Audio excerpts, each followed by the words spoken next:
Hi. As a kind of a conclusion about how to walk the earth with wisdom, I kind of make this, I want to blend all these shows together because the focus is Jesus. And so I'm kind of here in my garage. This is kind of where I make some of the videos. And then that's a cool thing from Hobby Lobby. But anyway, check out Hobby Lobby if you want some cool, Bible things to put on your wall.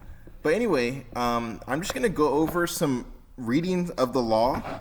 And this is from, I pretty much just Googled 613 mitzvot commandments. It's 630 mitzvot commandments. I guess that's a Hebrew term for commandments. And it's from jewishvirtuallibrary.org. And pretty much it's just a summary. They give the Bible verse, but then they pretty much summarize what the Bible verse says. And you'll know what I mean when I start. But basically in Deuteronomy, Moses tells us that to be wise or to be smart is to follow God's commands. And so obviously Jesus summed up the commands, in treating others how you want to be treated. But I think going over these laws really helps us to determine how do we really want to be treated. And so I'm hopeful to really, discover and be successful at that. But here we go. I'm not going to go through all of them, but I'm just going to read some of them. And hopefully this will help you and help me as well. Because they say if you teach people things, it helps you remember as well. But Jesus is our teacher, so, go to him for your teaching. But hopefully I'm just helping you in some way. But anyway, Deuteronomy 10:20, it says to fear him. Leviticus 22:32 is to sanctify his name. And they're talking about Yahweh or Jesus. That's the new name of God. Not to profane his name. Leviticus 22:32. So we're never supposed to, say anything bad in regards to Jesus. To listen to the prophet speaking in his name. Deuteronomy 18:15. Yeah, so, even when Christians, they prophesy, that's personally not my thing, or I don't really want it to be my thing. But other Christians out there, not to say it's bad, I just, I'm trying to focus on other gifts. But we have to listen to those Christians who prophesy, because it's their thing, and it's important to them.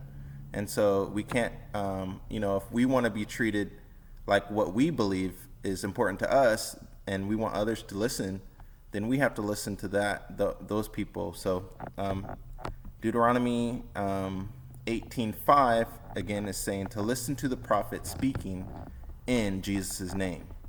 Okay, to not test a prophet unduly.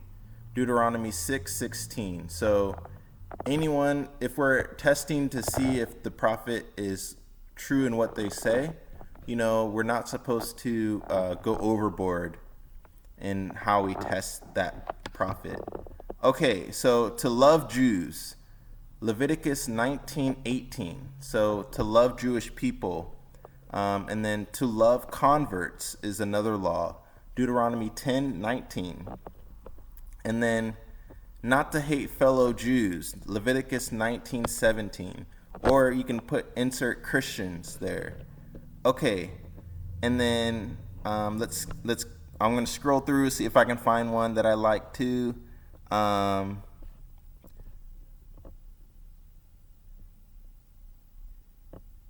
Let's see. So, to rest on Shavuot, Leviticus 23:21. So, yeah, a lot of people, they kind of question about, resting on Saturday because they call it Shavuot, but I think it's sometimes interchangeably used with the word Sabbath. And so,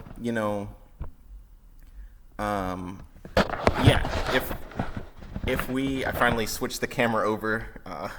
See, but anyway, if we, rest on Saturday, it's sort of like you don't. I think my opinion is like you don't want to keep working 7 days out of the week. Like especially if you do a laborsome job, like me being here, like just planting seeds. Right now, I'm working for, I'm doing some work for my mom's bracelet business. And, she's making men's bracelets and women's bracelets and then kids' bracelets as well. And then my dad has his business, and I'm trying to start a business also. And, I think that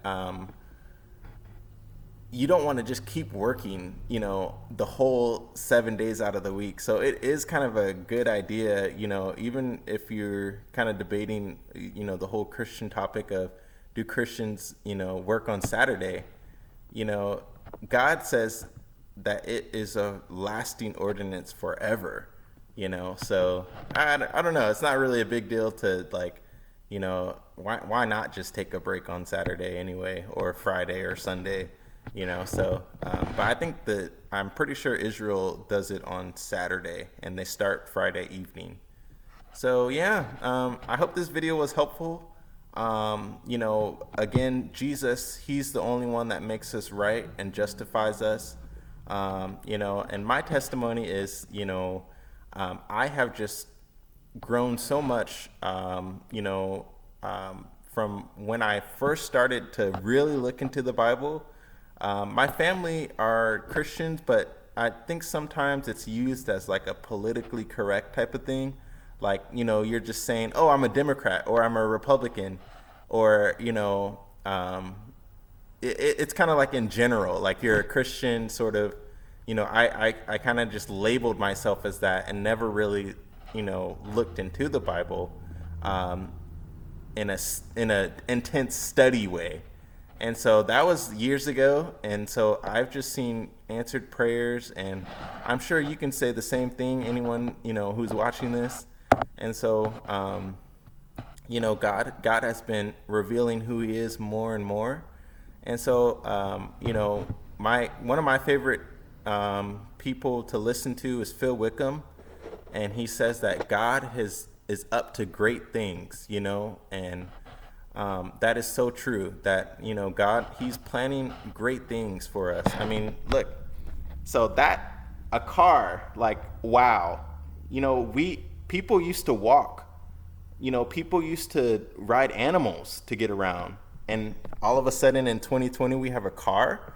That's amazing. That's amazing. So, just the potential, if you look at history and look where we're going, it's going to be amazing. So I hope that this video is encouraging to you to stick with God, even when things are sort of shaky in your life.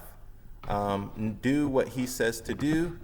And I'm speaking this to myself too. So, I have to remember when I'm telling others to do something that I have to do it myself.